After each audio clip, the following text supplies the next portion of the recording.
Being a financial adviser আমি সবসময় বলি আগে আপনার গোলটা ঠিক করুন, কবে এবং কত টাকার। সো এইটা হওয়া উচিত বেসিক। কোটিপতি হওয়ার স্বপ্ন এখন বহু মানুষের। এসআইপি মারফত সে কিভাবে কোটিপতি হতে পারবে? 20 ইয়ার্স যে আমি 15% রিটার্ন পাবো, then you have to pay per month, যেখানে 1 কোটি টাকার গোল রিচ করা যেতে পারে। যখন মার্কেট ফল করছে সেই সময় এসআইপিতে কি কি স্ট্র্যাটেজি নেওয়া উচিত? ওই সময়তে আমার একটু প্যানিক হওয়া উচিত নয়, তাহলে কিন্তু আমি এই 1 কোটি টাকার যে গোলটা দেখছিলাম সেই গোলটা অবধি আমি রিচ করতে পারবো না।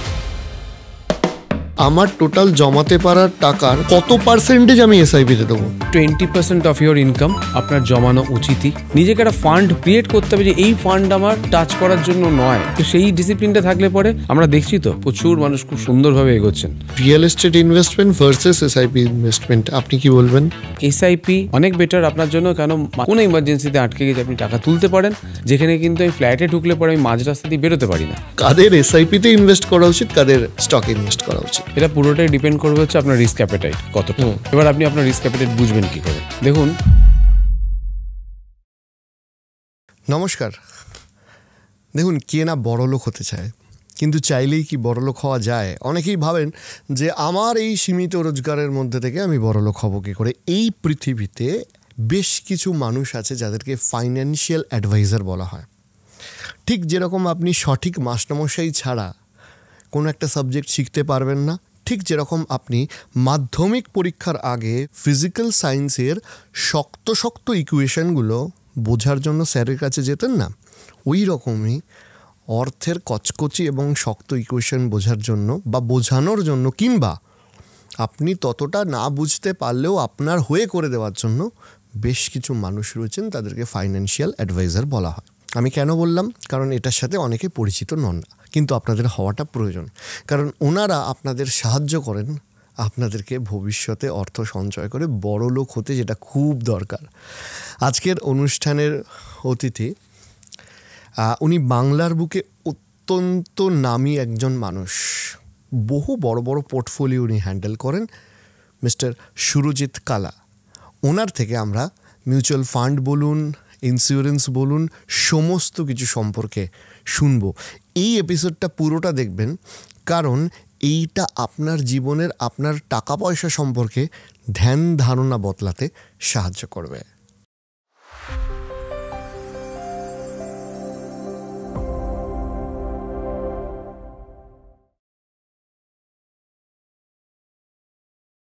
সুরজিৎ বাবু, অনেক ধন্যবাদ সময় দেওয়ার জন্য। আপনাকে মানে প্রচুর প্রশ্ন করতে ইচ্ছা করছে, কারণ বিকজ আপনি মানুষকে বড়লোক হতে সাহায্য করেন। কিন্তু ধরুন, এটা স্বপ্ন তো সব মানুষের থাকে, কিন্তু আমি একদম খুব সাধারণ একজন মানুষের অ্যাসপেক্ট থেকে বলছি যে তিনি যদি মনে করেন যে তিনি তার জীবনে ওয়েলথ ক্রিয়েট করতে চান, তাকে কোন কোন দিকগুলো মাথায় রেখে চলতে হবে বা শুরু করতে হবে। তারপর আমি প্রত্যেকটা অ্যাসেট ক্লাস একে একে আসছি। আপনি একটু আমাদের যদি বুঝিয়ে বলেন। আমাদের প্রথম যে ভুলটা হয়ে যায় যে আমরা গোলটাকে আগে সেট করি না, একদম উল্টোটা করি। 1000 টাকা করে দেব, আর 2 বছর পর 5 বছর পরে কত টাকা পাবো, কিন্তু বা টাকা কতদিনে ডবল হবে, ধরুন আপনি একজন ডক্টরের কাছে গেছেন, আর আপনি প্রেসক্রিপশন লিখছেন, ওষুধও আপনি নাম জানেন তার, আপনি বলছেন এই ওষুধটা খাবো, সেটা তো সম্ভব নয়। ডক্টরের কাজ হচ্ছে প্রথমে জানা তার আসল প্রবলেমটা কোথায়, সেই অ্যাকর্ডিং তার ওষুধটা লিখবে, সেই অ্যাকর্ডিং তাকে ওষুধটা খেতে হবে। তো বিং আ ফাইন্যান্সিয়াল অ্যাডভাইজার আমি সবসময় বলি আগে আপনার গোলটা ঠিক করুন, কবে এবং কত টাকার। তারপরে ক্যালকুলেট করব আমরা যে কত টাকা দিলে পরে সেই টাকাটা আমার বেড়ে একটা এক্স অ্যামাউন্টে গিয়ে পৌঁছাবে, তাহলে আমার গোলটাকে আমি অ্যাচিভ করতে পারবো। সো এইটা হওয়া উচিত বেসিক। তো এইটা দেখেছি 90% ইনভেস্টার্স ভুল করে ফেলেন, ফলে কি হয় মাঝ রাস্তাতেই ব্যাক আউট করেন। কখন মার্কেট ক্র্যাশ করেছে, বন্ধুবান্ধব বললো অমুক জায়গায় ইনভেস্ট করেছি যে রিটার্ন তো এমন কিছু আসছে না, সে ডিমোটিভেটেড হয়ে গিয়ে তুলে ফেললো টাকাটা। কিন্তু তিনি যদি প্রথম থেকেই জানেন যে আমাকে অমুক গোলটাকে রিচ করতে হবে, ইদার আমাকে ফ্ল্যাট কেনার জন্য ডাউন পেমেন্ট দিতে হবে, আমার ছেলে মেয়ের পড়াশোনার জন্য একটা লামসাম টাকা দিতে হবে, কি at the time of 60 or 55 or 50 ইয়ার্সে গিয়ে আমি রিটায়ার করব, কি আমি একটা বাড়ি বানাবো ছোট করে, একটা মানে সেকেন্ড হোম বানাবো, আমি বিদেশে ঘুরতে যাব একটা সার্টেন টাইমের পর থেকে, আমি সারা জীবন কষ্ট করেছি, একটা সময় পরে আমি খালি আমার ওয়াইফকে নিয়ে বাচ্চাদেরকে নিয়ে বা আমি একা একা ঘুরবো। তো এগুলো আগে টাইমটাকে ডিসাইড করতে হবে, অ্যামাউন্টটাকে ডিসাইড করতে হবে। অ্যান্ড অবশ্যই মাঝখানে একটা বিষয় রয়েছে যেটা খুব মানে কি বলবো নিস্তব্ধে থাকে, সেটা হচ্ছে ইনফ্লেশন। আজকের এক্স আগামী দিনের ওয়াই, আজকের 10 টাকা কালকের 20 টাকা, তো এই 10 টাকাটা 20 টাকা হচ্ছে না 15 টাকা হচ্ছে, সেইটার ক্যালকুলেশন করে তারপর যদি আমি এগোই তাহলে আমার ভুলটা কম হবে। মানে আগে বলতো না যে মরা হাতি লাখ টাকা, তো ওই প্রবাদটা আজকে হলে হতো মরা হাতি কোটি টাকা, কারণ লাখ টাকার আর কোনো গুরুত্ব নেই। আপনি খুব ভালো করে আমাদের বোঝালেন যে গোলটা সেট করা। আমি আপনাকে বলছি যে এবার এই গোলে পৌঁছানোর জন্য, লক্ষ্যে পৌঁছানোর জন্য অনেকগুলো রাস্তা নেন, তার মধ্যে এখন একটা খুব মানে ফ্যাসিনেশন এসে গেছেন এবং মানুষ খুব ভালোবাসেন একটা করতে, যে আমি একটা এসআইপি করে ফেলেছি। তো প্রথমত তো আপনি যদি একটু যারা দর্শক তাদেরকে বুঝিয়ে বলেন যে এই এসআইপি সম্ভবত সিস্টেমেটিক ইনভেস্টমেন্ট প্ল্যান, কারেক্ট, এইটা শুরু করার জন্য এবং কন্টিনিউয়েশনের সময় কি কি মাথায় রেখে চলা উচিত, বা আমি কেন কিংবা কখন শুরু করব? আজকে 2025-এ দাঁড়িয়ে আমরা কথা বলছি, লেটস সে 10 বছর পর কারোর একটা গোল রয়েছে। সেই গোলটা আগে বুঝতে হবে যে সেই গোলটার প্রায়োরিটি কতখানি তার লাইফে, প্রায়োরিটাইজ দ্য প্রায়োরিটি করতে হবে ফার্স্ট। তো এরকম প্রায়োরিটি করতে করতে যেতে হবে।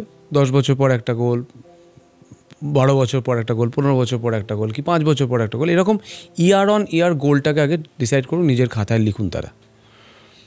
আমি যদি এইভাবে এক্সপ্লেন করি, ধরুন একজন 40-42 বছরের একজন ব্যক্তি, যার পরিবারে একটি বাচ্চা রয়েছে কি 2টি বাচ্চা রয়েছে। প্রথমে তার জীবনে কোন গোলটা আসবে? তার ছেলেমেয়ের পড়াশোনা। কারণ অবভিয়াসলি বাচ্চার বয়স যখন 18 হবে তখন তার একটা হায়ার এডুকেশনের জন্য টাকা লাগবে।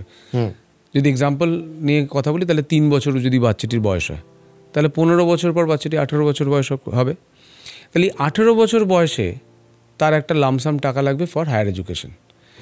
আজকে 2025-এ যদি একটি বাচ্চাকে হায়ার এডুকেশনে নিয়ে যেতে হয়, কম বেশি 10 থেকে 15 লক্ষ টাকা লাগা উচিত। কেউ হয়তো বলতে পারেন আরও কম, কেউ হয়তো আরও বেশি টাকার বলবেন। আমরা একটা এক্সাম্পলই দিলাম 10-12 লাখ টাকা। সেই 10-12 লক্ষ টাকা 15 বছর পরে 10-12 লক্ষ টাকা থাকবে না, কারণ ইনফ্লেশন কাজ করবে। এবারে খুব ইম্পর্ট্যান্ট একটা বিষয়, প্রথমত ইনফ্লেশন নিয়ে ভাবনা চিন্তাই করি না আমরা, যে ইনফ্লেশন ক্যালকুলেট করবো কি না।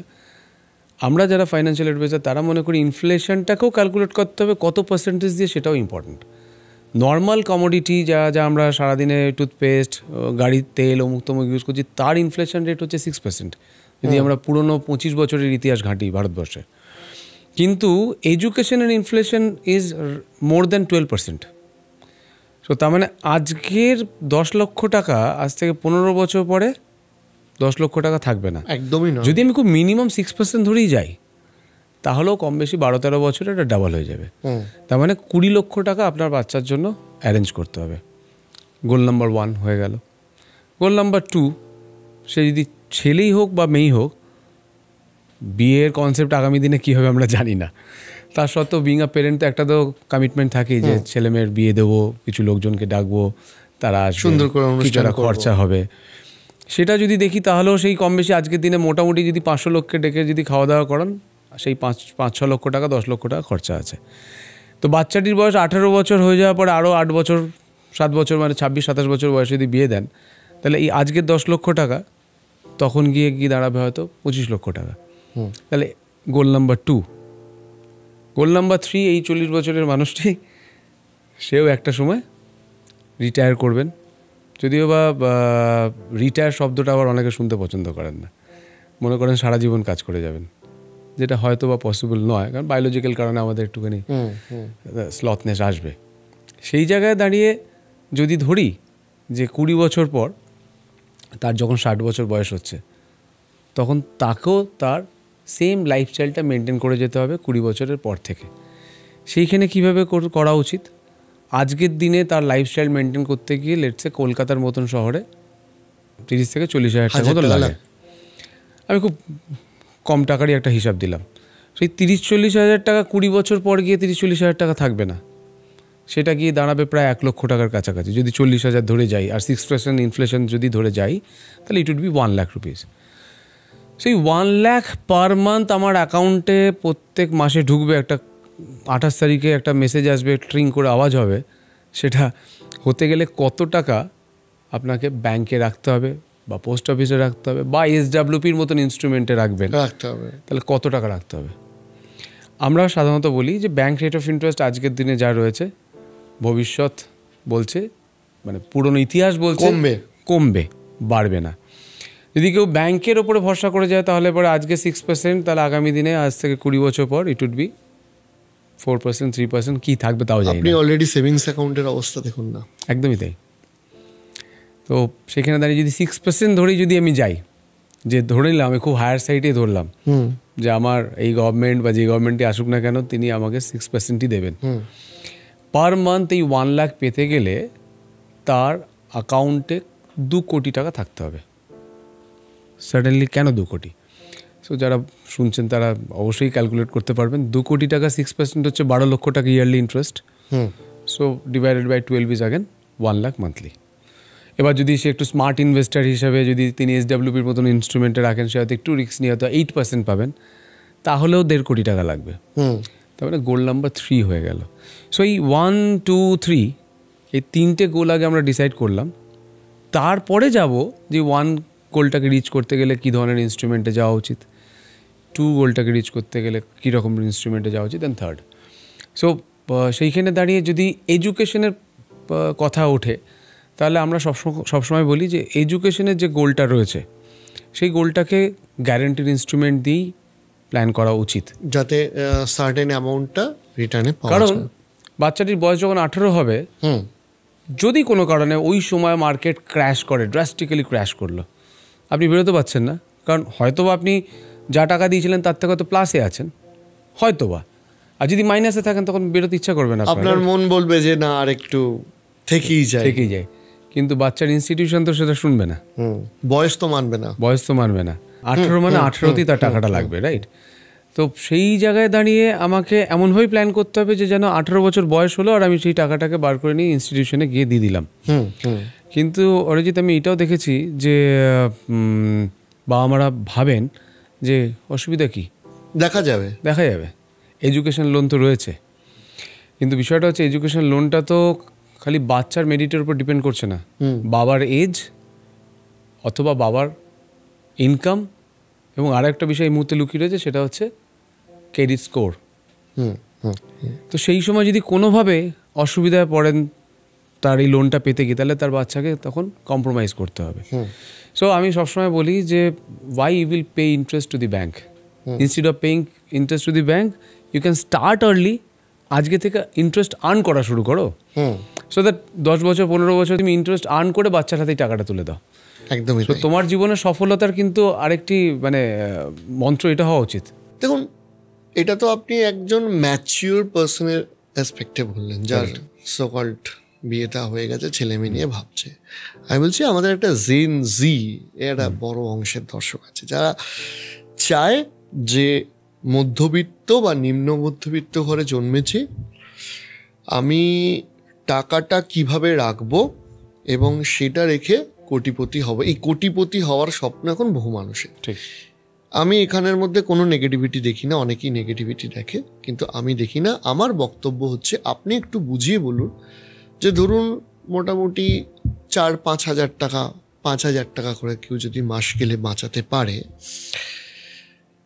SIP হোক, স্টক মার্কেট হোক বা বিভিন্ন অন্যান্য গোল্ড ইনভেস্টমেন্ট হোক, কিভাবে অ্যাসেট ক্লাসে সে ডিভাইড করে টাকাটা রাখতে পারে, এবং এগুলোর মারফত বা স্পষ্টত প্রথমে যদি আমি আসি যে SIP মারফত সে কিভাবে কোটিপতি হতে পারবে। দেখুন, এই মুহূর্তে কোটিপতি হওয়ার স্বপ্ন সকলের, আর এটা খুব একটা বড় অঙ্কের টাকা নয় আজকের দিনে। তো যদি বেসিক নিড যদি ধরি যে 1 কোটি টাকা আমি বানাবো, কোনো ক্ষতি নেই এই চিন্তা ভাবনাটা, কারণ চিন্তা ভাবনা না করলে পরে গোলটার অ্যাচিভই হবে। একদমই। তো ওই গোলটা যারা ভাবছেন তাদের জন্য আমি প্রথমে আমি বলবো যে একটুখানি সময় দাও, হয়ে যাচ্ছে ল্যাপটপটা। হ্যাঁ, sure sure sure. Thank you. আচ্ছা, আমি কোনো এজে যাচ্ছি না, যে কোনো এজের কেউ একজন ব্যক্তি হতে পারেন, তার গোল হচ্ছে 1 কোটি টাকা। ধরো 20 বছর পর যদি 1 কোটি টাকা পেতে হয়, তাহলে কি কি ধরনের ইনস্ট্রুমেন্ট আছে আমার কাছে অপশনে? আমার কাছে ব্যাংক আছে, পোস্ট অফিস আছে, কোনো একটা রেগুলার ইনভেস্টমেন্ট রয়েছে, লাইক ওই ইন্স্যুরেন্স বেশ কিছু প্রোডাক্ট রয়েছে যেখানে আমি রেগুলার জমা দিয়ে যাব, গোল্ড রয়েছে, সিলভার রয়েছে, অ্যান্ড সবচেয়ে বেশি চর্চিত এবং সকলে যেটাতে খুব দ্যাট ইজ এসআইপি। তো এবার এসআইপির যদি আমি রিটার্নকে মানে এক্সপেক্টেড রিটার্ন যদি আমি ক্যালকুলেট করি, তাহলে তুমি ধরে নিতে পারো 10 থেকে 15% অবধি আমরা এক্সপেক্ট করতে পারি ইন লং রান। সো যদি 20 ইয়ার্সে যদি আমি এক্সপেকটেশন রাখি যে আমি 15% রিটার্ন পাবো, then you have to pay 7,500 rupees per month in SIP, যেখানে 1 কোটি টাকার গোল রিচ করা যেতে পারে। Okay, in 20 years. যদি এবার হতেই পারে যে আমি 20 না 15 ইয়ার্সে চাইছি, 16,000 টাকা করে দিতে হবে, 10 বছরে লাগবে 38,000 টাকা করে লাগবে। Expected return would be 15%। Average return. Average. এবার যদি 50 লাখ হয়, তাহলে যা যা বললাম তার অর্ধেক করে নিন। যদি 1.5 গুণ লাগে বা 1.5 কোটি লাগে, 1.5 গুণ করে নিন। আচ্ছা, ল্যাপটপটা রেখে দেওয়া যাক একটু, তারপরে আমি আপনাকে বেশ কয়েকটা প্রশ্নে আসবো। এবার এসআইপির ক্ষেত্রে আমি কয়েকটা জিনিস জিজ্ঞাসা করছি, যে এসআইপিতে ডিসিপ্লিন, এসআইপির কন্টিনিউয়েশন, এগুলো খুব গুরুত্বপূর্ণ হয়ে দাঁড়ায়। তাহলে কোনো মানুষ যদি এসআইপি থেকে বেস্ট রিটার্ন পেতে চান, তাকে কি কি পয়েন্টগুলো মাথায় রাখতে হবে? প্রথমেই বলি, সেটা হচ্ছে যে এসআইপি বলতেই না অনেকে বোঝেন যে রিস্ক, মানে মিউচুয়াল ফান্ড মানে রিস্ক। বাট যারা বোঝেন যে না, এরকম কোনো ব্যাপার নেই, এসআইপি মানে মিউচুয়াল ফান্ড আমি নিতেই পারি, আমি ধরে নিলাম যিনি নেন, তার জন্য কিন্তু অনেক রকমের অপশান রয়েছে। ইকুইটি রয়েছে, ডেট ফান্ড রয়েছে, ডেট অ্যান্ড ইকুইটির কম্বিনেশন রয়েছে, like balance advantage fund, hybrid fund, multi caps রয়েছে, যেগুলোতে আমি ইনস্ট্রুমেন্টগুলোকে আমি চুজ করতে পারি এইভাবে যে আমার রিস্ক অ্যাপেটাইট বুঝে। আমার রিস্ক অ্যাপেটাইট বুঝবোটা কী করে?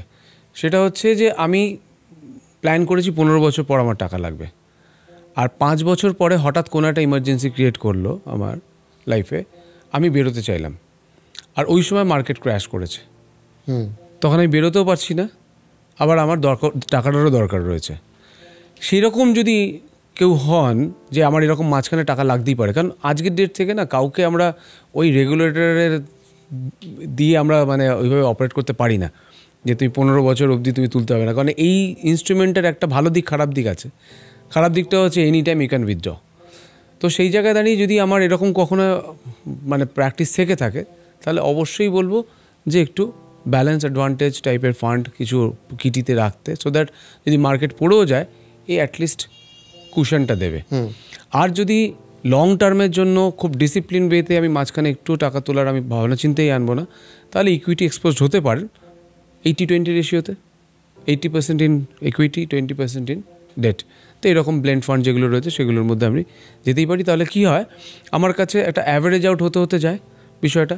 আর বিশেষ করে এই জেনারেশনের যেমন এই উদ্যোগটাও রয়েছে যে আমি এসআইপি স্টার্ট করব, আবার আরেকটা জিনিসও রয়েছে, সেটা হচ্ছে ভয় পেয়ে বেরিয়ে আসা। যেই প্রবণতাটাকে আমরা বলছি যে ঠিক নয়, কারণ যেই সময় মাইনাসে রয়েছে মার্কেট বা যেই সময় মার্কেট ক্র্যাশ করে রয়েছে, ওই সময় আপনার এসআইপির যে ইনভেস্টমেন্টটা হচ্ছে ওখানে আপনি বেশি ইউনিট গেইন করছেন রাদার, যেটা আপনার পরবর্তীকালে অ্যাকুমুলেটেড হয়ে গিয়ে ওই টাকাটা উল্টে আপনাকে বেশি রিটার্ন দেবে। তো these are the opportunities basically, যে আপনি কিনছেন। ওই সময়তে দেখেছি আমরা খুব মানুষ প্যানিক হয়ে গিয়ে ফোন করেন যে আমি আর কন্টিনিউ করছি না ফর দ্য টাইমিং, আবার মার্কেটটা বেটার হোক তখন আবার স্টার্ট করবো। তো আমার মনে হয় এটা না ভেবে ডিসিপ্লিন ওয়েতে কন্টিনিউয়াসলি এটাকে চালিয়ে যাওয়া। তাহলে এসআইপিতে মানে আপনি বলছেন যে এগুলো তো করা উচিত। এবার এই যে মার্কেট ক্র্যাশের কথা বললেন, তখন মানুষ আরও ভয় পেয়ে যান। আমি আপনাকে জিজ্ঞেস করছি যে মানে ডাউন ট্রেন্ড মার্কেটে তখন এসআইপি নিয়ে কি কি পদক্ষেপ নেওয়া উচিত? এক তো বন্ধ করা উচিত নয়, কারেক্ট। 2 হচ্ছে এরকম কি অপশন হতে পারে যে ওই সময় আমি এসআইপিটাও কন্টিনিউ করলাম, আবার লামসামেও কিছুটা টাকা দিয়ে দিলাম। হ্যাঁ, যদি আমার কাছে যদি এক্সেস ফান্ড থেকে থাকে তাহলে ডেফিনেটলি আমি যদি টপ আপ দিই তাহলে তো আমার আগামী দিনে যখন মার্কেটটা যখন আবার উপরের দিকে যাবে তখন আমি প্লাসে থাকবো। অ্যান্ড একটা সুবিধাটা হচ্ছে যে আমার অনেক সময় হয় যে এসআইপি হয়তো একটা সার্টেন টাইমের পরে কোনো কারণে ফিউচারে যে কোনো কারণে হয়তো একটা আমার কাছে বার্ডেন হয়ে দাঁড়িয়েছে ফর এনি রিজন।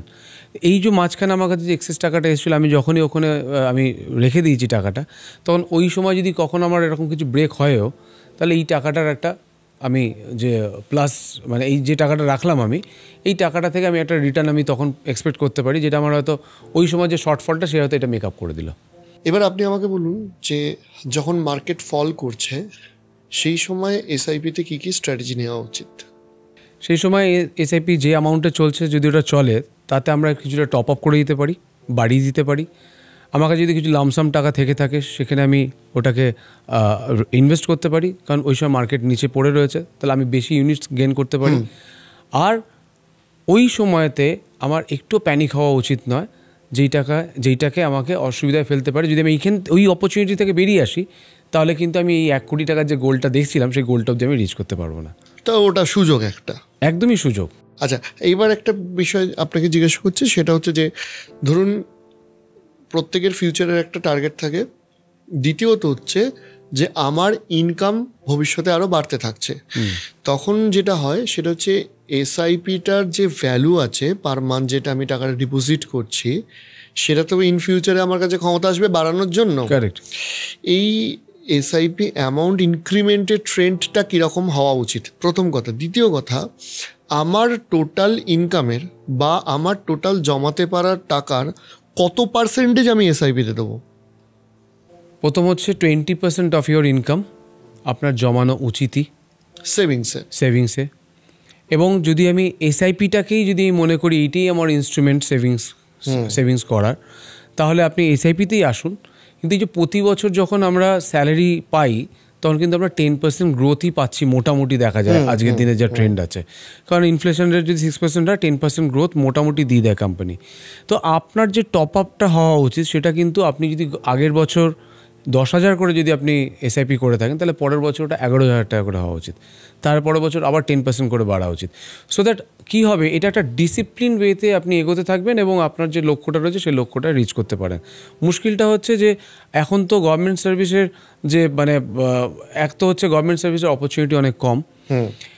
যারা গভর্নমেন্ট সার্ভিসে ছিলেন পুরোনো দিনে তাদের কাছ থেকে কিন্তু আননোয়িংলি একটা টাকা তারা জমিয়ে ফেলতেন তারা, কারণ তাদের একটা পেনশন ফান্ড তৈরি হয়ে যেত। কিন্তু যিনি প্রাইভেট ইনস্টিটিউশনে রয়েছেন বা ব্যবসা করছেন তার কাছে এই অপরচুনিটিটা নেই। তার এই অপরচুনিটিটা ক্রিয়েট করতে হবে, নিজেকে একটা ফান্ড ক্রিয়েট করতে হবে যে এই ফান্ড আমার টাচ করার জন্য নয়, এটাকে আমি সরিয়ে রাখবো, আমি কোনোভাবে এর দিকে তাকাবো না।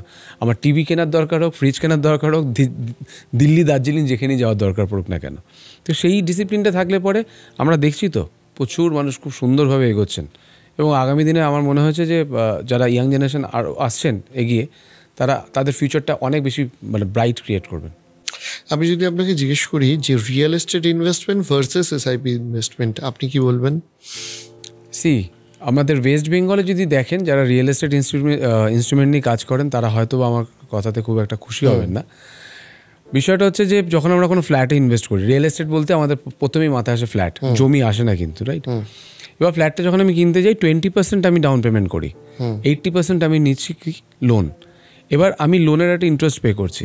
আর আমার ওয়েস্ট বেঙ্গলে এই প্রপার্টিটার একটা গ্রোথের পার্সেন্টেজ মোটামুটি আমরা দেখেছি যে লাস্ট 10 বছরের পার্সেন্টেজ হচ্ছে নট মোর দ্যান 10%, 12% রিয়েল এস্টেটে। তো যদি 10%, 12% যদি আমার গ্রোথ হয়ে থাকে আর আমি ইন্টারেস্ট পে করছি 10%, তো আমার কাছে প্রফিট কিছু কিন্তু আমার কাছে একটা মনের সান্ত্বনা বা শান্তি যে অ্যাটলিস্ট আমি একটা ফ্ল্যাট বানিয়েছি। তো এইটা যদি হয় তাহলে কিন্তু যদি আপনি অঙ্ক তো কখনো অন্য কিছুভাবে কোনো ইমোশন সেন্টিমেন্ট দিয়ে আপনি অঙ্ককে বোঝাতে পারবেন না, অঙ্কই হয়। তো সেই অঙ্কের খাতায় কিন্তু ওটা আপনি প্লাসে নন, কিন্তু সেন্টিমেন্টের জায়গায় কি আমি একটা ফ্ল্যাট বানিয়েছি।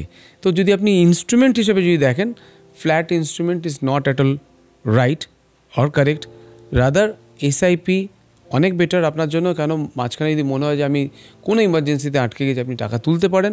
অ্যান্ড এর একটা কিন্তু ইতিহাস রয়েছে পুরনো, যে 10%, 12% কি 15% ইতিহাস রয়েছে, সেটাকে নিয়ে আপনি নিজের কন্ট্রোলে আপনি প্ল্যান করতে পারবেন উইথ ইয়োর ফাইন্যান্সিয়াল অ্যাডভাইজার, অথবা আপনি নিজেই হয়তো চর্চা করে হয়তো এগোতে পারেন। যেখানে কিন্তু আমি ফ্ল্যাটে ঢুকলে পরে আমি মাঝ রাস্তা দিয়ে বেরোতে পারি না, কারণ একটা ফ্ল্যাটকে দুম করে সেল করতে চাইলে আমি সেল করতে পারি না। হ্যাঁ, ইনফ্যাক্ট আরেকটা বড় বিষয় হচ্ছে এসআইপির ক্ষেত্রে তো আমার কাছে অ্যামাউন্টটা নির্দিষ্ট। ফ্ল্যাটের ক্ষেত্রে আমি যখন কোনো কাস্টমার আসবে, তখন এই কাস্টমারটা যদি 20 লাখ বলে, আর একটা কাস্টমার 25 বলবে, আর একটা কাস্টমার 23 বলবে। সুতরাং ওটা ইন্ডিভিজুয়াল লেভেলে রেগুলেটেড হচ্ছে। কারেক্ট।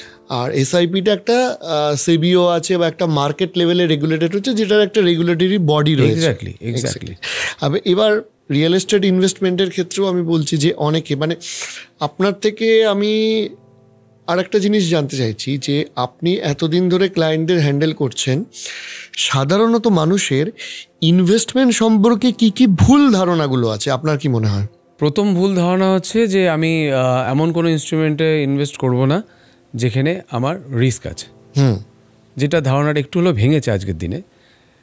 রিস্ক বলে কিছু নেই, শব্দটা হচ্ছে চিন্তাভাবনা।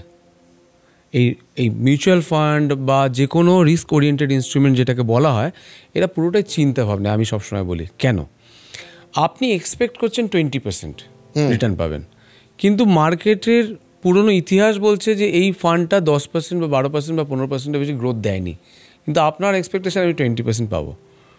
আপনি পেয়েছেন 15, উইচ ইজ ভেরি গুড, কিন্তু আপনার এক্সপেকটেশনকে রিচ করতে পারেননি, মানে 20% রিচ করতে পারেননি। সেইটা হচ্ছে রিস্ক। কিন্তু আপনি যদি ভাবেন যে আমি 10% পাবো, আর 10% অনুযায়ী আমি সেই অনুযায়ী টাকাটাকে রাখবো, মানে লেটসে আমার গোল হচ্ছে 50 লক্ষ টাকার, কি 10 লক্ষ টাকার, কি 5 লক্ষ টাকার, ডাউন দি লাইন 5 ইয়ার্সে কি 10 ইয়ার্সে, এই 10 বছরে 10 লক্ষ টাকা জমাতে গেলে 10% যদি আমি অ্যাজিউম করি, তাহলে যে টাকাটা জমা দিতে হবে প্রত্যেক মাসে, সেই টাকাটা দিয়ে আমি যদি প্রপারলি যদি আমি উইদাউট এনি উইথড্র যদি আমি এগোতে থাকি, তাহলে এই 10 লক্ষ টাকা আমি রিচ করতে পারি। কিন্তু আমি যদি এক্সপেকটেশন রাখি যে এইটা আমি 15% গ্রোথে পাবো, কিন্তু 15% দিল না, সেটাই আমার কাছে রিস্ক। তো আমি যদি 10% ভেবে যাই, আর 10% অনুযায়ী যে টাকাটা দিচ্ছিলাম সেই টাকাটা যদি আমি রিটার্ন পেয়ে যাই, তাহলে তো বাস নাথিং লাইক। ক্লিয়ার হলো। কিন্তু আমার একটা জিনিস বলার আছে মানুষকে, সেটা হচ্ছে এক্সপেকটেশন অফ রিটার্ন। মোবাইলে বিভিন্ন ক্যালকুলেটর আছে, সেই ক্যালকুলেটরে মানুষ, আপনি যেহেতু বললেন যে 30% এক্সপেকটেশন, মানুষ 25 দিয়ে একবার দেখে, 30 দিয়ে একবার দেখে। এবার পাওয়ার অফ কম্পাউন্ডিংয়ের জন্য 30 আর 31-এর অনেকটা তফাৎ হয়েছে। এসআইপিতে এক্সপেক্টেড এই যে মার্কেট আছে, অন্তত ভগবান ছাড়া কেউ বলতে পারবে না যদিও আগামী 10 বছর, তাও মোটামুটি এক্সপেক্টেড রিটার্ন আমার কত রাখা উচিত, আমি কতই রাখবো? 3 ভাগে ভাগ করতে পারি আমরা টেনিওরটাকে। Below 5 years, 5 to 10 years, 10 years and above. যদি বিলো 5 ইয়ার্স হয়, তাহলে আমার ইনস্ট্রুমেন্টগুলো হওয়া উচিত সেই রকমই, যেগুলো একটু conservative. Conservative in the sense, মানে অ্যাটলিস্ট রেশিওটা যেন ইকুইটির দিকে না বেশি থাকে, ডেটের দিকে একটু বেশি থাকে, সো দ্যাট আমার 5 বছরের মধ্যে যদি কোনো রকম দরকার লাগে যে গোলটা রিচ করতে যাচ্ছি, সে যেন ঠিকঠাক করে আমি রিচ করতে পারি। এই ক্ষেত্রে আমি বলবো 8 to 10% ম্যাক্স চিন্তাভাবনা করা উচিত। 5 years to 10 years যদি আমি ধরি, তাহলে 10% to 12% যাওয়া যেতে পারে, ভাবনা চিন্তার জায়গায় আমি যেতে পারি, এক্সপেকটেশনটা ওখানে রাখা উচিত। আর 10 years অ্যান্ড অ্যাবভ যদি যাই, তাহলে হয়তো আমি 15% ভাবনা চিন্তা করতে পারি। যদি আমার কাছে সেই ক্ষমতা থাকে যে আমি একটু সামান্য বেশি টাকা দেবো, তাতে আমি 12% করে আমি এক্সপেকটেশন রাখবো আমার, তাহলে আরও বেশি জিনিসটা আমার কাছে অনেক, মানে কি বলবো, রিচেবল আমার কাছে গোলটা, এবং আমার রিস্কটা একটু কম হয়ে যায়। কিন্তু আমি বলবো যে 15% আপনি ভাবতেই পারেন 10 ইয়ার্সের ওপর। সেক্ষেত্রে কি রিটার্ন জেনারেট বেটার করার জন্য কিছু ট্রিক্স ইউজ করা যেতে পারে? মানে যেমন ধরুন, আচ্ছা, মানে ধরুন ফান্ড চেঞ্জ করলো, বা যখন ডিপ মার্কেট রয়েছে তখন কিছু টাকা এক্সট্রা লিকুইড ওখানে ইনক্লুড করলো, এই ধরনের কি কি স্ট্র্যাটেজি হতে পারে? স্ট্র্যাটেজিটা সবসময়ই হওয়া উচিত, সেটা 5 বছর হোক, 10 বছর হোক, বা 10 বছরের উপরেই হোক না কেন, ফান্ডটাকে আপনি যেমন চুজ করছেন প্রথম দিনকে, সেই দিনকে ফান্ডটা পারফর্ম করছিল আগের 15 বছর বা 20 বছরের হিসাবে। এবার এই ফান্ডটা পারফর্ম করছে, আগামী 5 বছর পারফর্ম করবে কি না সেটা আপনার জানা নেই, কিন্তু আপনার তার পুরনো ইতিহাস ধরে আপনি শুরু করেছেন ইনভেস্ট করা। এবার এই মাঝখানের 5টা বছর কিন্তু আপনাকে এর মধ্যে থাকতে হবে, আপনাকে অবজার্ভ করতে হবে। ইদার আপনি করুন অথবা কোনো একজন এক্সপার্ট করুন আপনার বিহাফে। এই 5 বছর 10 বছর 15 বছরের মধ্যে মাঝে মধ্যে সফলটাও দরকার আছে, কারণ কোনো একটা ফান্ড হয়তো পারফর্ম করছে না, কিন্তু আমি দেখছি না, আমার অ্যাপটা খুলছে, আমি অ্যাপটা খুলে দেখছি এই তো ঠিক আছে, এটা মাইনাস এটা প্লাস, একটা ভাবনা চিন্তা করে আমি আবার রেখে দিচ্ছি। কিন্তু যেগুলো মাইনাসে আছে, কেন মাইনাসে আছে, যদি প্লাসেও আছে কিন্তু অ্যাকর্ডিং টু মার্কেট সেই রিটার্নটা দিচ্ছে না, তাহলে তার কোয়ার্টার র্যাঙ্কিংটা দেখতে হবে যে এই মুহূর্তে তার র্যাঙ্কিং কী ফান্ডগুলোর, তার ভবিষ্যৎ কী। এই ভবিষ্যৎটাকে যদি অ্যানালিসিস করে যদি সেই এক্সপার্টিসটা যদি আপনার থাকে, তাহলে মাঝে মধ্যে সফল করলে পরে বিষয়টা এগিয়ে যেতে পারে। যদি আপনি এক্সাম্পল দেখেন দিই আমি, আপনি যদি একটা গাছ, যদি আপনি প্রথমে একটা চারা যদি পোঁতেন একটা টবে, কিছুদিন পরে আপনি জল দেবেন, খালি জল দেবেন কি না, সারও দেবো। সারটা দেওয়ার সময় কী করবো, আমি মাটিটাকে একটু খুঁড়ে নেবো। এটাই চার্নিং, এটাই সফল। নিচের মাটিটা ওপরে আসছে, ওপরে মাটিটা নিচে যাচ্ছে। তো মিউচুয়াল ফান্ড এটা সারা বছর সবসময়তেই করা উচিত, দেখা উচিত। সবসময় বলবো না যে আপনি তুলে আবার নতুন করে ইনভেস্ট করছেন বা কিছু, কিন্তু দেখাটা উচিত যে আমার এই ফান্ডগুলো সবটা ঠিকঠাক পারফর্ম করছে কিনা সবসময়। অনেকে বলবে যে প্রচণ্ড জটিল জটিল কথা বলছেন, আমি বাবা কিছু বুঝি না, আমি শুধু টাকা রোজগার করব, টাকা রাখবো, তার জন্য ফাইন্যান্সিয়াল অ্যাডভাইজাররা আছে। আপনাদের ইম্পর্টেন্স কতটা, আপনি কি মনে করেন যারা ইনভেস্টার তাদের কাছে? একজন টিচার তিনি যদি টিচ না করতেন আমাদের, আমি আপনি যে কথাগুলো বলছি সেটা করা সম্ভব হতো না, এই ডিসকাশনটা করা সম্ভব হতো না। তাই না, আমরা এটা নিয়ে পড়াশোনা করেছি, আপনি পড়াশোনা করেছেন, তাই জন্য আমরা একসময় কথা বলছি। একজন ক্রিকেটার, একজন ফুটবলার, যত বড়ই যত মাপের ক্রিকেটার হোক ফুটবলার হোক, তার কিন্তু একজন কোচ আজকের দিনেও লাগে।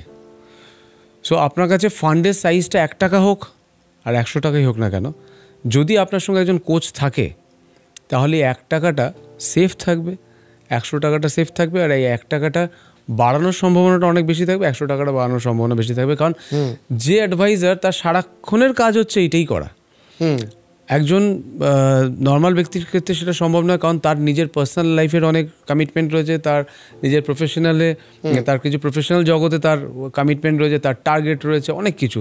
তার পক্ষে সম্ভব নয় যে তার ফান্ডটাকে কীভাবে এগোচ্ছে না এগোচ্ছে সেগুলোকে সবসময় নিয়ে পরিচর্যা করা। তো সেইখানে দাঁড়িয়ে অবশ্যই ফান্ড ম্যানেজার যদি থাকেন কেউ তার সঙ্গে, একজন বন্ধুর মতন যদি থাকে, তাহলে নাথিং লাইক। আপনাকে এবার জিজ্ঞেস করছি, খুব খোলাখুলি প্রশ্ন, যেহেতু আপনি এসছেন, সাধারণ অনেক মানুষের এই ধারণাটা নেই। তারা ভাবেন যে আমি এত টাকা হলে মানে একজন অ্যাডভাইজারের কাছে যাব, বা আমার ফাইন্যান্সিয়াল অ্যাডভাইজার আছে মানে আমার কাছে প্রচুর টাকা থাকতে হবে, প্রথম কথা। দ্বিতীয় কথা হচ্ছে যে এক্ষেত্রে ইন জেনারেল মার্কেটে, বা বিশেষ করে আমি যদি খোলাখুলি বলি, আপনার কাছে গেলে আপনারা চার্জেসটা কিভাবে হিসাব করেন? সেটা কি কোনো পার্সেন্টেজ হিসাবে নাকি কোনো ফিক্সড প্রাইস থাকে? না, আপনি যদি আমার সঙ্গে কথা বলছেন, আমরা যেটা করি সেটা হচ্ছে আমাদের একটা ফিক্সড প্রাইস রয়েছে, যে আপনি আমার কাছে আসছেন, আপনি আমার সঙ্গে ইনভেস্ট করুন বা না করুন, খালি আপনি আমার থেকে অ্যাডভাইস নিলেন, তাহলে আমরা একটা ফিক্সড প্রাইস করে দিয়েছি, যেটা আপনি খালি ওই চার্জটুকুই আপনি দেবেন। আপনাকে এন্টায়ার প্রসেসটা বলে দেওয়া হবে যে আপনার ফিউচারে কি কি গোল রয়েছে, সেই গোলটাকে তৈরি করতে, সেই স্বপ্নগুলো দেখাতে আমরা সাহায্য করব, এবং সেই স্বপ্নগুলোকে কীভাবে বাস্তবায়িত করতে হবে, তার জন্য কি কি ধরনের ফান্ড রাখা উচিত, কি কি ধরনের ইনস্ট্রুমেন্ট তার মধ্যে থাকতে হবে, সেটা এন্টায়ার ব্যাপারটাই আমরা একটা পুরো ব্লু প্রিন্টের মতন বানিয়ে দিই, যেটা কিন্তু তার আগামী 20-25 বছরের একটা রোড ম্যাপ তৈরি হয়ে যায়। আমি আপনাকে একদম খোলাখুলি জিজ্ঞেস করছি যে এতদিন মানুষের সাথে মিশে আপনি কি বুঝলেন যে একজন সাধারণ ইনভেস্টারের কমন কি কি মিস্টেক তারা করে থাকে? প্রথম মিস্টেক হচ্ছে ওই বললাম, গোল ছাড়া এগোতে থাকে। তো এই গোলটাকে আগে সেট করুক আর ইমিডিয়েটলি স্টার্ট করুক, ডিলে করার কোনো প্রয়োজন নেই, কারণ ডিলে করলে পরে you have to pay delay cost. So delay কস্টটা কখন বুঝবেন? আজ থেকে 5 বছর পর যখন একটা বন্ধু যখন এগিয়ে গেছে, কারণ আমার কাছে এক্সাম্পল রয়েছে এরকম, দুজন মিলে এসছেন একসঙ্গে আমার সঙ্গে দেখা করতে, একজন ডিসিশন নিয়েছেন যে ঠিক আছে আমি ইমিডিয়েটলি প্ল্যান করছি, আরেকজন বলেছেন যে ঠিক আছে আমি একটু বাড়িতে গিয়ে ভেবে দেখছি। কী হয়, এই যখনই বাড়িতে গিয়ে ভেবে দেখা হয় তার মাঝখানে তার অনেক কিছু চিন্তাভাবনা আসে। ওই চিন্তাভাবনা করতে করতে, সে অ্যানালিসিস করতে করতে 5 বছর কেটে গেছে, ততক্ষণে তার বন্ধু 5,000 টাকা করে এসআইপি স্টার্ট করেছিল। সে তখন যে ফান্ডটা নিয়ে দাঁড়িয়ে রয়েছে আর তার বন্ধু 0 জায়গায় দাঁড়িয়ে রয়েছেন। তো ওনাকে যখন ওই সেম গোলটাই রিচ করতে হবে তখন তাকে 5,000 করে দিলে হবে না, 5,000 প্লাস 7,000, 8,000, 10,000 টাকা দিতে হবে। কিন্তু যদি আমি একটু আগে শুরু করতাম তাহলে 5,000 টাকা দিয়ে শুরু করা যেত, আমি আরাম করে গোলটা রিচ করতে পারতাম, যেটা হয়তো অনেকের ক্ষেত্রেই রয়েছে সমস্যাটা, বাট এটা তো কমন প্রবলেম। দ্বিতীয় মিস্টেক হচ্ছে যে ফান্ড সিলেকশন। ফান্ড সিলেকশন যেগুলো করতে হবে সেগুলোকে আমার রিস্ক অ্যাপেটাইটটা বুঝতে হবে যে আমি কত দিনের জন্য রাখছি, 5 বছরের জন্য না 5 থেকে 10 বছরের জন্য, না 10 থেকে 20 বছরের মধ্যে, বা 10 বছরের না। সেই ক্ষেত্রে ফান্ড সিলেকশনটা খুব ইম্পর্টেন্ট। আমি 5 বছরের জন্য প্ল্যান করছি কিন্তু আমি ইকুইটি এক্সপোজড হয়ে রয়েছি, মার্কেট পড়েছে, আমি চারিদিকে দেখছি লাল আর লাল, হলুদ, আমি আটকে গেছি, আর সবুজের কোনো দিক নেই, আমি আটকে গেছি। তখনই ডিমোটিভেটেড হয়ে গিয়ে আমি কন্টিনিউ করা বন্ধ করে দিলাম বা আমি বেরিয়ে চলে আসলাম।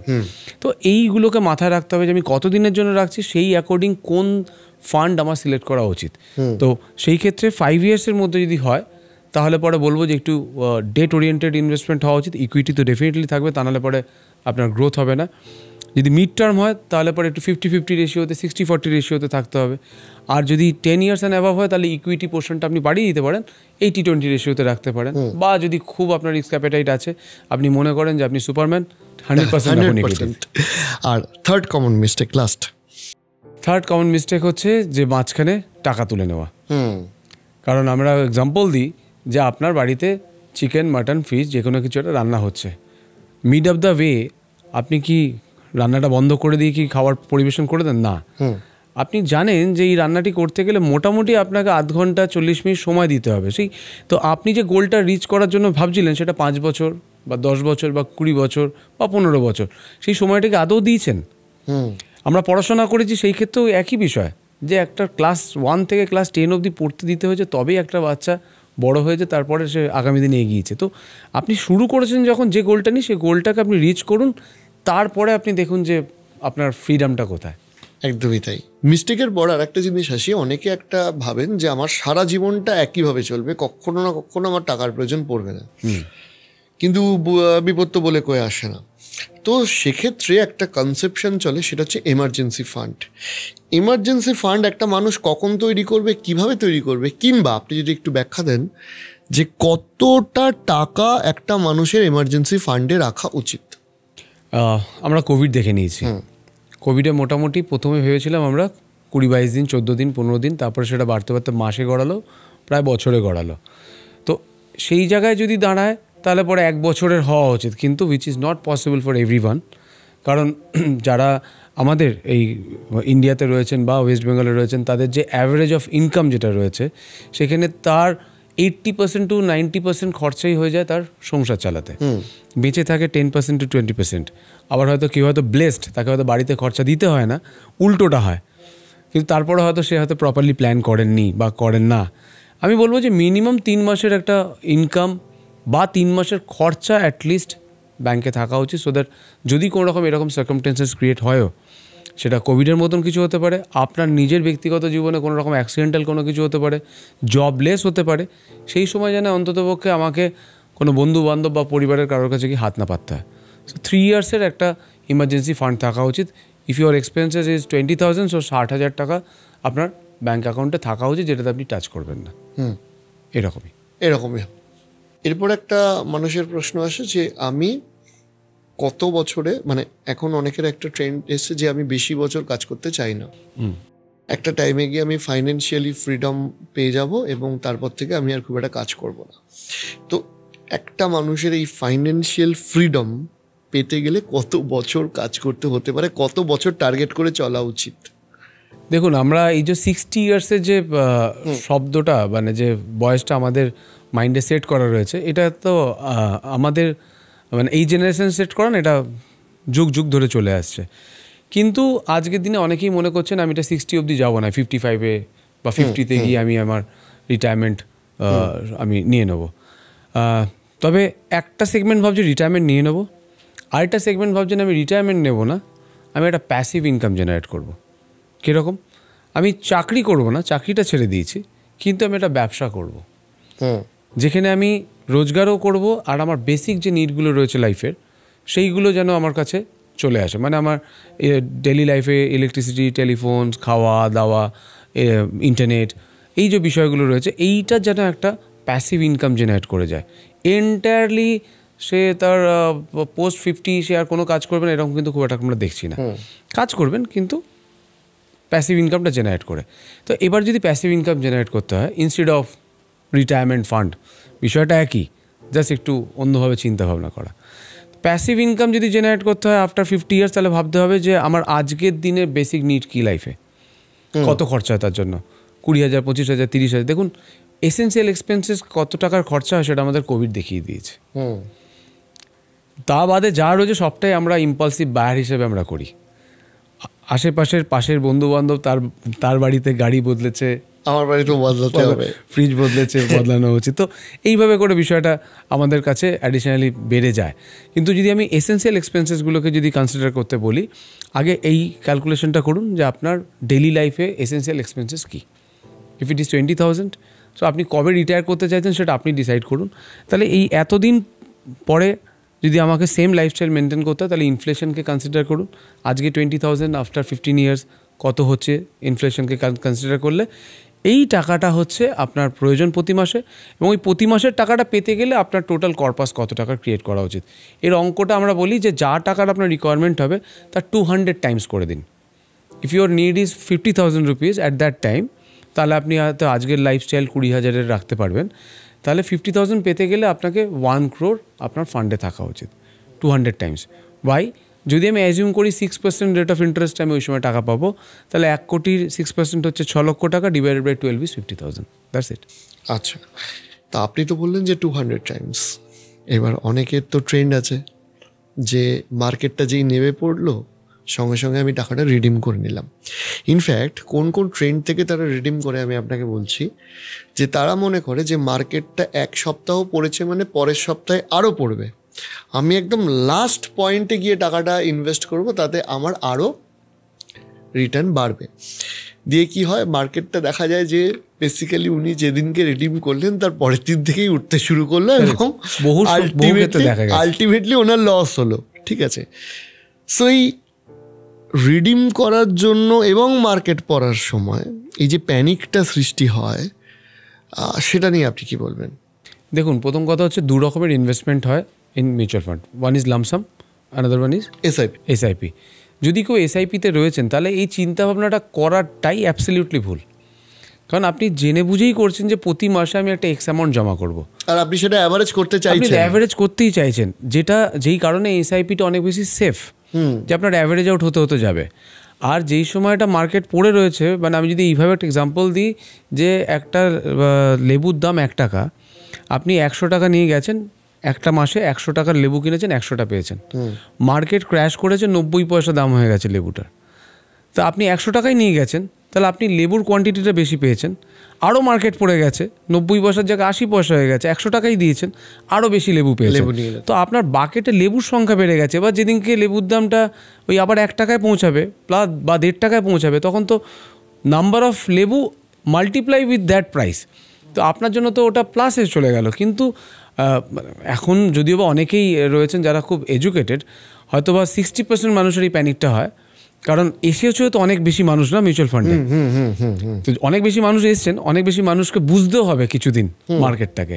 সো আমরা তাই জন্য সবসময় মেসেজটা দিতে চাই যে প্যানিক করার কোনো দরকার নেই। রিডিমশন তখনই করবেন যেই প্ল্যানটা নিয়ে এগিয়েছিলেন সেই প্ল্যানের সময় খালি। বা বিশেষ করে যারা নতুন এসছে, যারা আফটার কোভিড এসছে, তারা শুধু আপ র্যালিটাই দেখেছে, তারা ডাউনটা দেখে। এক্স্যাক্টলি। এবার আপনি যে রিডিমশনের কথা বললেন, 2টো কারণে মানুষ ইন জেনারেল ফান্ড রিডিম করে তার গোল থেকে সরে গেলে। এক হচ্ছে এমার্জেন্সি, সেটা সম্পর্কে আপনি বললেন। দ্বিতীয়ত হচ্ছে বাড়ি কেনার সময়, মানে প্ল্যান ছিল একটা ফান্ডকে আমি 20 বছর চালাবো, কিন্তু তারপরে একটা সময় এলো 5 বছর 4 বছর বাদে যখন একটা বাড়ি কিনতে হবে, তখন তিনি কি করলেন, ওই ফান্ডটা রিডিম করে নিলেন, বাড়িটা কিনলেন এবং ইনভেস্টমেন্ট গায়া। তো ঘটনাটা হচ্ছে যে এখন একটা ট্রেন্ড এসছে যে ভাড়া বাড়িতে থাকা ভালো। আমার বক্তব্য বা প্রশ্ন হচ্ছে, আপনার মতে কি ভাড়া বাড়ি নাকি রিয়েল এস্টেট ইনভেস্টমেন্ট হিসেবে কেনা বাড়ি, কোনটা বেটার? দেখুন, অনেকের মুখে শুনছি আজকাল যে ভাড়া বাড়িতে থাকা নাকি বেটার দ্যান নিজের বাড়িতে থাকা। যে ইএমআইটা দেবো সেই ইএমআইটার থেকে আমি ইনভেস্ট করলে বেটার। আমার প্রথম প্রশ্ন হচ্ছে যে বিইং আ অ্যাচিভার, আমি একজন অ্যাচিভার হয়ে জন্মেছি। আমি একটা অ্যাটলিস্ট অ্যাচিভমেন্ট রাখবো লাইফে, যে আমার একটা নিজের বাড়ি রইলো। কারণ আমার পরের যে জেনারেশনটা রয়েছে সে বলতে অন্তত পক্ষে প্রাউড ফিল করবে যে আমার বাবা আমার জন্য একটা বাড়ি রেখে গেছে তার স্মৃতি হিসাবে। তো এই কনসেপ্টটাকে আমি বিলিভ করি না। আপনার কাছে যে টাকাটা আপনি উপার্জন করছেন সেই টাকাটা দিয়ে আপনি একটা সিস্টেমেটিকলি আপনি যতখানি আপনার ক্যাপাসিটি রয়েছে সেই ক্যাপাসিটির মধ্যে একটা ফ্ল্যাট কিনুন। সেখানে আপনার হয়তো 3 বেডরুম না হলো 2 বেডরুমে যান, 2 বেডরুম যদি এফোর্ড না করতে পারেন 1 বেডরুমে যান, কিন্তু নিজের একটা আস্তানা থাকা উচিত। সেই জায়গায় বলবো যে আপনার যদি মানে সেই জায়গায় বলবো যে আপনার যতটা ক্যাপাসিটি সেই অনুযায়ী একটা ইএমআই সেট করুন, করে একটা প্রপার্টি নিজের জন্য বিল্ড করুন যেটা আপনার বেসিক থাকার জন্য। পরবর্তী প্রজেক্টটা মানে ধরুন আপনি মনে করলেন যে আমি যেটা রয়েছি সেটা ঠিক আছে, এই বাদেও আমি একটা সেকেন্ড ফ্ল্যাট বা সেকেন্ড বাড়ি কিনবো, সেটা কতখানি ওয়াইজ সেটা আমার কাছে অবশ্যই উত্তর রয়েছে। কারণ সেটা হয়তো বা ওইভাবে ওয়াইজ নয় দেন আমি বলবো সেটা যদি আপনি লিকুইডিটিতে রাখেন রাদার ইন মিউচুয়াল ফান্ড, সেটা অনেক বেটার সলিউশন। কারণ হঠাৎ যদি কোনো ইমার্জেন্সি কিছু হয়, একটা ফ্ল্যাট বিক্রি করা যতটা টাফ ততটা টাফ নয় আপনার ইনস্ট্রুমেন্ট লাইক মিউচুয়াল ফান্ড। সেটা আমি যখন তখন চাইলে আপনি রিডিমশন করতে পারেন। মানে মোদ্দা কথা যে আমার যদি নিজের থাকার বেসিক যে প্রথম বাড়িটা লাগে সেটা যদি না থাকে, কারণ যেহেতু বাড়িতে একটা ইমোশন থাকে, তাহলে আমি বাড়িটা কিনবো। যদি সেই বাড়িটা আমার কাছে থাকে তাহলে আর একটা ফ্ল্যাট কেনাকে যেন আমি একটা ইনভেস্টমেন্ট হিসাবে না দেখি, তার থেকে বরঞ্চ ওই ফ্ল্যাটের ইএমআইটা আমি এসআইপিতে দেবো, বেটার হবে। ঠিক, একদমই বোঝা গেল।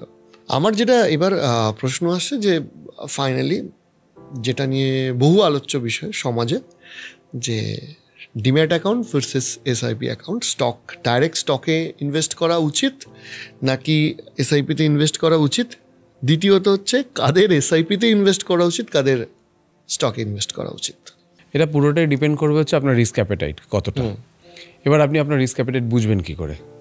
দেখুন, যতই পয়সাওয়ালা মানুষ হোক না কেন, তার পকেট থেকে যদি 100 টাকা পড়ে যায় সে নিচু হয়ে টাকাটা তোলেন। তো তার মানে প্রত্যেকটা মানুষের কাছে কিন্তু এক এক টাকা খুব ইম্পর্টেন্ট। এবার যদি আপনি শেয়ার মার্কেটে মনে করেন যে আপনি ইনভেস্ট করবেন, তাহলে অবশ্যই তার জন্য নলেজ দরকার, পার্সোনাল নলেজটা ডেফিনেটলি দরকার। কারোর ওপরে ভরসা করে কখনো আমি বলবো না শেয়ার ইনভেস্ট করতে। এই অ্যানালিসিসটা জানতে হবে, শেয়ার মার্কেটের কোন কোন ফান্ডে যাচ্ছি সেই ফান্ডের ফান্ডামেন্টাল জানতে হবে, তার ব্যাকগ্রাউন্ড জানতে হবে, জেনে তারপরে সে ইনভেস্ট করুক। এবারে তার কাছে যে ইনভেস্টমেন্টটা করছেন তার কাছে সেই পুঁজিটা হয়তো খুব একটা বড় পুঁজি নয়, সেই ক্ষেত্রে বলবো আমি অবশ্যই মিউচুয়াল ফান্ডে যেতে। এসআইপি তো পরে, এসআইপি একটা প্রসেস, ওয়ান টাইম অথবা এসআইপি, বাট সাবজেক্টটা মিউচুয়াল ফান্ড আফটার অল। এবার আমার কাছে রয়েছে 1 লক্ষ টাকা, এটাই আমার কাছে জমানো পুঁজি দীর্ঘদিনের, এবং যে পুঁজিটা হয়তো বা আমার কাছে খুব একটা পিঞ্চ করে না আমাকে, সেই টাকাটা নিয়ে আমি যদি লসও করে ফেলি, আমাকে যদি সেই টাকাটা কোনোভাবে দুঃখ না দেয়, কোনো রকম বাজে স্বপ্ন না আসে রাতে, তাহলে আপনি নিয়ে যেতেই পারেন মার্কেট ইনভেস্ট করতে, মানে শেয়ার মার্কেট ইনভেস্ট করতে। এবার কেন যাবেন বা কেন যাবেন না, আপনি কিসের জন্য যাচ্ছেন? 1 লাখ টাকাটাকে প্লাস করতে যাচ্ছেন, রাইট? তো আপনার কাছে যদি আরেকটা অপরচুনিটি থাকে যে আপনার হয়ে একটা বড় টিম কাজ করবে এবং আপনার ওই 1 লক্ষ টাকা অনেকগুলো কোম্পানিতে আপনি ডিস্ট্রিবিউট করতে পারেন। কারণ আপনি যদি লার্জ ক্যাপ টাইপের কোনো ইনস্ট্রুমেন্টগুলোতে যদি আপনি যদি শেয়ার কিনতে চান, তাহলে আপনার কাছে 1 লক্ষ টাকা ইজ নাথিং। এবার 1 লক্ষ টাকায় আপনি যে ইনভেস্টমেন্টটা করলেন তার গ্রোথ সেইভাবে পেলেন না যেটা আপনার হওয়া উচিত ছিল, আরও অনেক বেশি ইন মিউচুয়াল ফান্ড। কেন? এখানে রিস্ক ডিস্ট্রিবিউশনটা অনেক বেশি থাকে। আপনি লার্জ ক্যাপেও যেতে পারছেন, আপনি মিড ক্যাপেও যেতে পারছেন, আপনি স্মল ক্যাপেও যেতে পারছেন, আপনি হাইব্রিডেও থাকছেন মানে ডেট ফান্ডও যেতে পারছেন, মাল্টি ক্যাপে যেতে পারছেন। মানে মাল্টি ক্যাপ বলতে আমরা এখন সকলেই জেনে গেছি, তাও একবার আমি বলি, সেখানে আপনার রিয়েল এস্টেটও থাকবে, ব্যাঙ্কও থাকবে, আপনার কি বলবো, রিয়েল এস্টেট, ব্যাঙ্ক, এফএমসিজি, এই মানে সব রকম ইনস্ট্রুমেন্টই সেখানে মিক্স থাকবে। তো আমি যদি এরকমভাবে এই 1 লাখ টাকাটা মিউচুয়াল ফান্ডে রাখি, তাহলে কিন্তু আমার কাছে অনেক রিস্ক কম, আমার গ্রোথও অনেক বেশি। তো আমি বলবো না যে আমি ডিমোটিভেট করতে চাই না কাউকে, কিন্তু আমি বলবো যে যখন আপনি ইনভেস্টমেন্টটা করছেন আপনার ফাইন্যান্সিয়াল পিরামিডটাকে বুঝুন। আপনি যখন ইনভেস্টমেন্টটা করছেন ফিনান্সিয়াল পিরামিডটাকে বোঝার চেষ্টা করুন ফার্স্ট।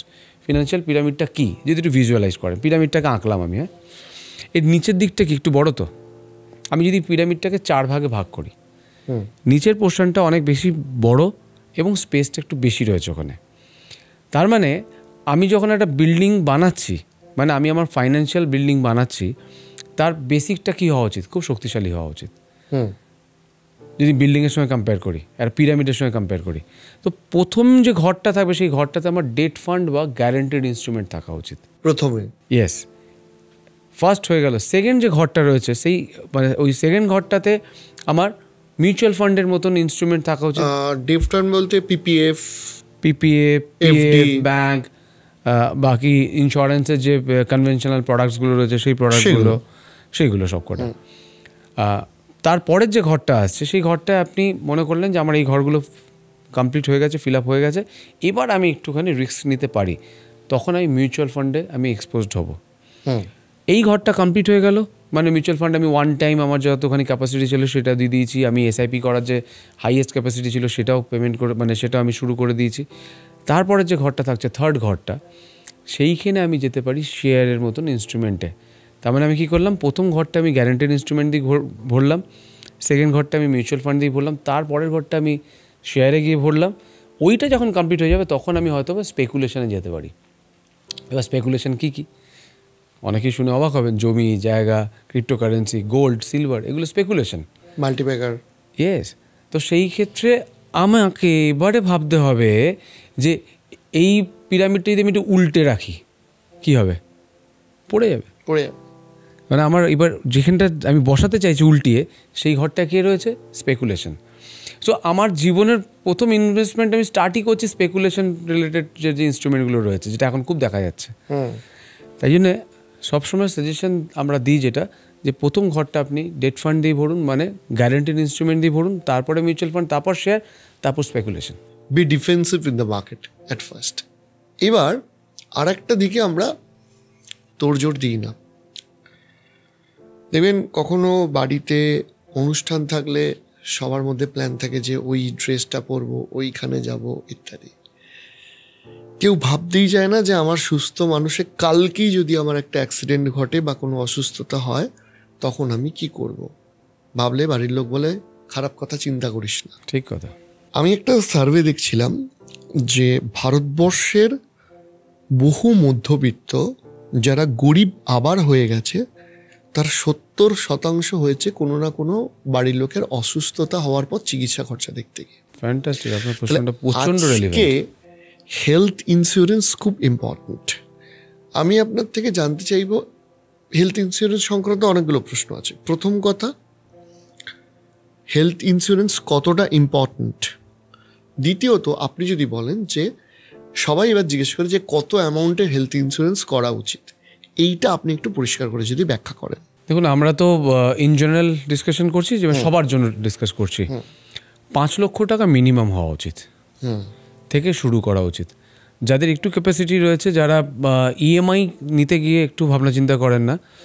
আমি নিতে গেছি একটা ভেরিয়েন্ট, গিয়ে যখন আমার সেলস পার্সন যখন আমাকে একটু ভালো করে এক্সপ্লেন করলেন, আমি বাজেট নিয়ে গেছিলাম যে আমি 6,000-এর বেশি ইএমআই দেবো না, আমি আরও 500 টাকা এক্সট্রা নিয়ে নিয়েছি তার জন্য, বা আরও 1,000 বেশি করে নিয়েছি আমার ইএমআইটাকে।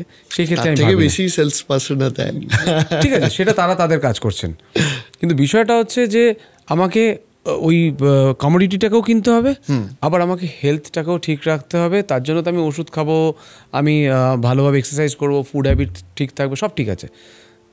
যদি কোনো ইমার্জেন্সি কারণে আমার হেলথ খারাপ হয়, তাহলে আমি বাড়িতে যে লাইফস্টাইলটা মেনটেন করছিলাম, আমি তো হসপিটালে গিয়ে ওই লাইফস্টাইলটাই মেনটেন করার চেষ্টা করবো। মানে একটা ডিসেন্ট রুম বা অন্তত আমি একটা স্ট্যান্ডার্ড জায়গায় চিকিৎসা করাবো। হ্যাঁ, এক্স্যাক্টলি। তো সেই জায়গায় দাঁড়িয়ে তো আমাকে একটা মিনিমাম সামেশন তো হতেই হবে। আপনি আজকের ডেটে জানেন, কলকাতা শহরে যারা আমাদের অনেক বন্ধুবান্ধব রয়েছেন যারা কলকাতার বাইরে পার্শ্ববর্তী ডিস্ট্রিক্টে থাকেন, সেখানে ট্রিটমেন্টের প্রপার সলিউশন হয় না বলে তাদেরকে আলটিমেটলি সেই কলকাতায় আসতেই হয়। যেই তারা কলকাতায় আসেন, আর কলকাতায় যে কটা হসপিটাল রয়েছে বড় হসপিটাল, কাউকে দোষ না দিয়ে সেটাই তাদের সিস্টেম, এবং আমাদেরকে সেই সিস্টেমটাকেই ফলো করতে হবে। সেখানে 1-2 লক্ষ টাকা কিচ্ছু না, 5 লক্ষ টাকাও কিছু নয় বেসিক্যালি তাই। কিন্তু আমি যদি এমন কোনো ইনস্ট্রুমেন্ট রাখি যেখানে আমি মিনিমাম 5 লক্ষ টাকার কভারেজ পাবো, আর এখন যেখানে বেশ কিছু কোম্পানি চলে এসছে যেখানে 5 লাখ যদি আপনার খরচা হয়েও যায় ফর ওয়ান ডিজিজ, তাহলে আনাদার ডিজিজের জন্য আবার আপনাকে 5 লক্ষ টাকা টপ আপ দিয়ে দেবে। সো মিনিমাম 5 লাখ হওয়া উচিত, প্রথম কথা। দ্বিতীয় কথা হচ্ছে, অনেকে এটা বুঝতে পারেন না, আপনিও একটু বলুন যে 5 লাখ টাকা মানে অনেকে ভাবে আমার টোটাল খরচটা 5 লাখের মধ্যে থাকতে হবে, কিন্তু 5 লাখ মানে আমার এই যে বেড ভাড়ার যে ক্যাপটা থাকে, মানে আমি আপ টু 5,000 অবধি বেড ভাড়া পাবো, তারপরে হয়ে গেলে আবার সেম রেশিওতে বাকি যে ওষুধপত্রের দাম আছে সেগুলো মেডিকেল ইন্স্যুরেন্স কোম্পানিগুলো কেটে দেয়। ঠিক। তো সেই হিসাবেও কিন্তু অনেকে ভাবে যে আমার যদি অসুস্থ হইও তাহলে আমার তো 1-1.5 লাখ টাকার ওপর বিল হওয়া উচিত না। ঠিক। কিন্তু আমার 5 লক্ষ টাকা করে কি লাভ? সেই জন্য আমি আরও একবার বুঝিয়ে দিতে বলছি যে কেন 5 লক্ষটায় আপনি জোর দিলেন। দেখুন, আপনার যে প্রশ্নটা ছিল খুব মানে রেলিভেন্ট প্রশ্ন, কারণ হচ্ছে অনেকেই ভাবেন যে 5 লক্ষ টাকা মানে অনেক টাকার পলিসি রয়েছে, কিন্তু এখন কিছু কোম্পানি রয়েছে যারা এই 1%-এর ক্যাপিংটা রাখছেন না।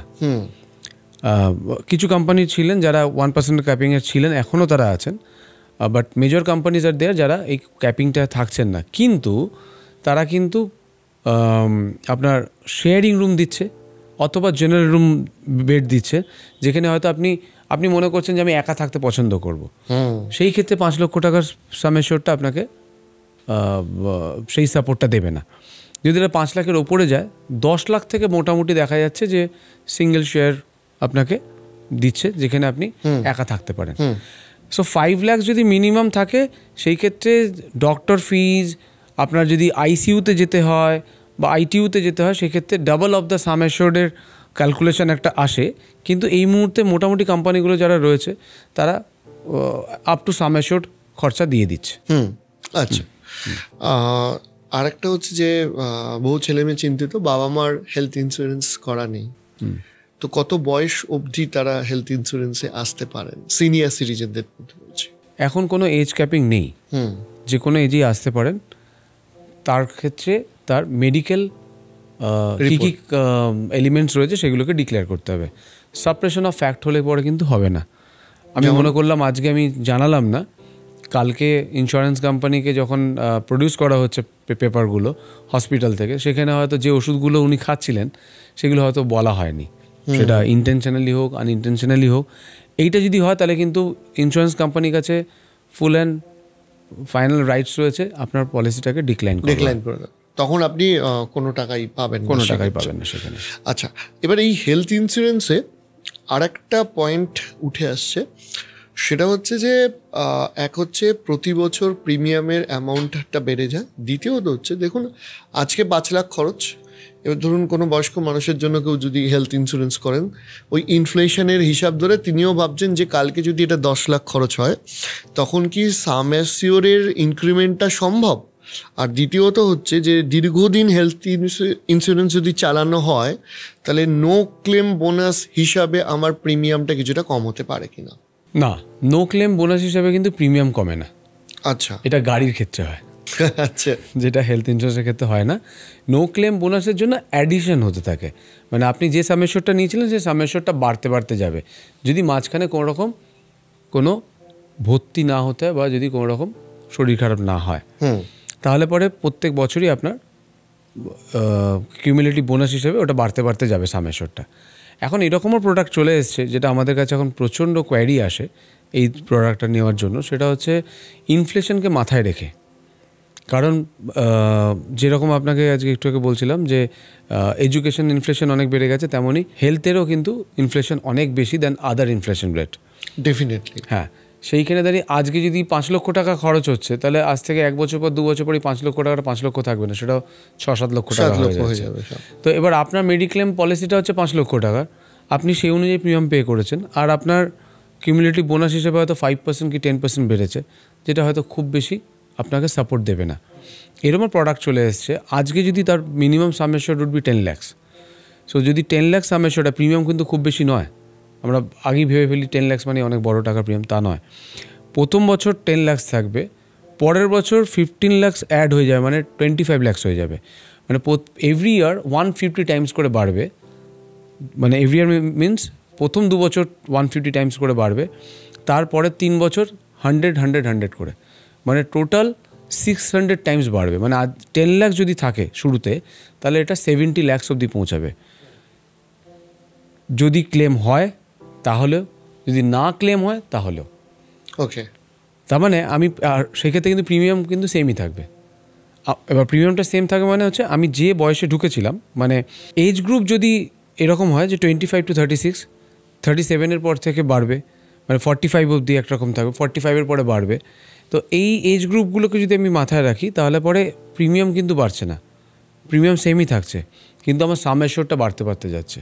যদি ক্লেম না হয় তো? যদি ক্লেম হয় তাহলেও বাড়বে, ক্লেম না হলেও বাড়বে। That is very important. এরকম প্রোডাক্টও এখন চলে এসেছে।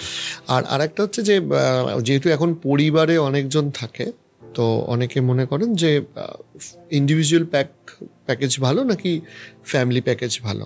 না, ফ্লোটার নেওয়াটা বেটার অলওয়েজ। মানে আপনি ফ্যামিলি প্যাকেজ যেটা বলছেন, ফ্লোটার, আমরা ফ্লোটার, আমাদের পরিভাষায় ফ্লোটার বলি। কিন্তু সেক্ষেত্রে ধরুন একটা জটিলতা অনেক ক্ষেত্রে চলে আসে যে অনেক সময় বাবা মায়ের বয়স, বাবার বয়স হয়তো 68-70 হয়ে গেছে, মায়ের বয়স 58 বা 60, সেক্ষেত্রে তো সাম অ্যাসিওর কি ইন্ডিভিজুয়ালি বাড়ানো সম্ভব? মানে আমার যদি বাবার জন্য 10 লক্ষ টাকা এনাফ থাকে, মায়ের বয়সটা বিচার করে সেই 10 লক্ষ টাকাটা এনাফ লাগছে না, তখন ইন্ডিভিজুয়াল সাম অ্যাসিওর কি চেঞ্জ করা যায় সেক্ষেত্রে? সেই ক্ষেত্রে কিন্তু আমার উত্তরটা বদলে যাবে অবশ্যই। যদি এরকম বিষয় থাকে যে আমার মায়ের সাম অ্যাসিওরটা বেশি দরকার, বাবারটা একটু কম হলেও চলবে, সেই ক্ষেত্রে ইন্ডিভিজুয়াল সাম অ্যাসিওর নেওয়া যেতে পারে।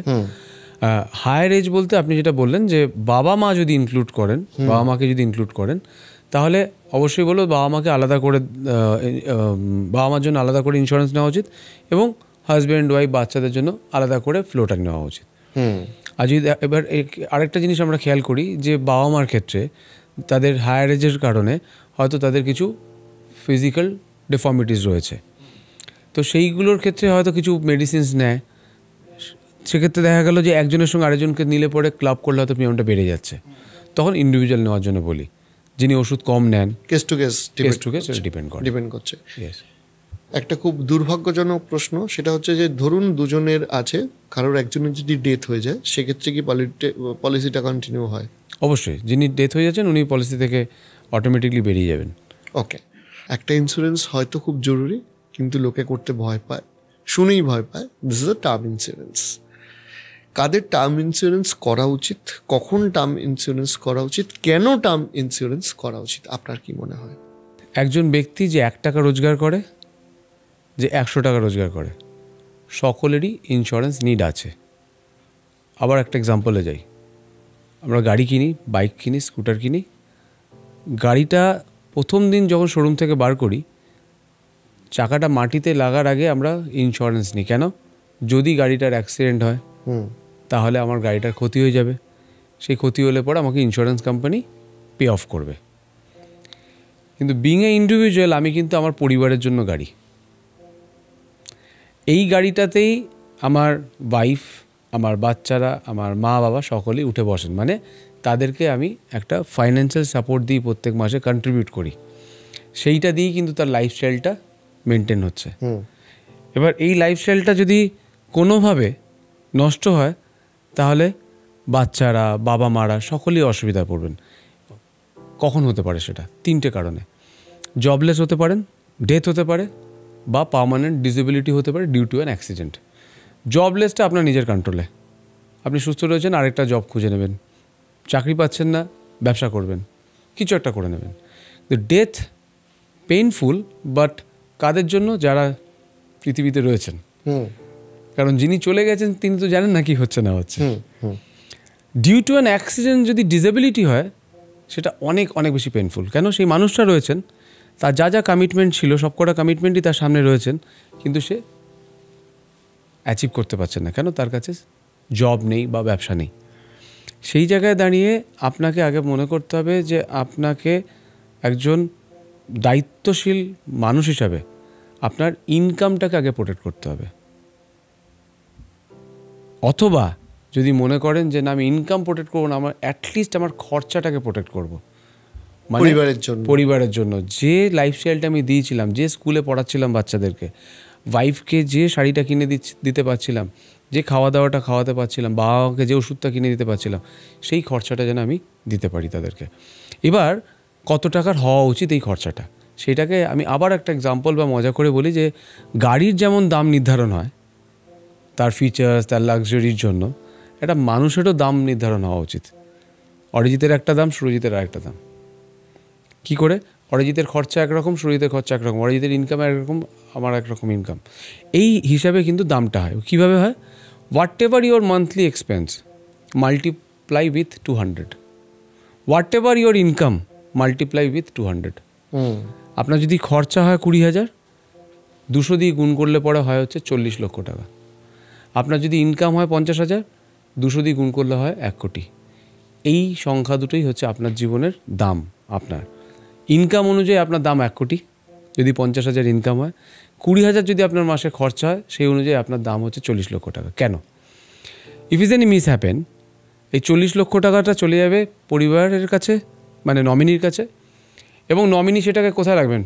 কোনো একটা ব্যাংকে রাখবে।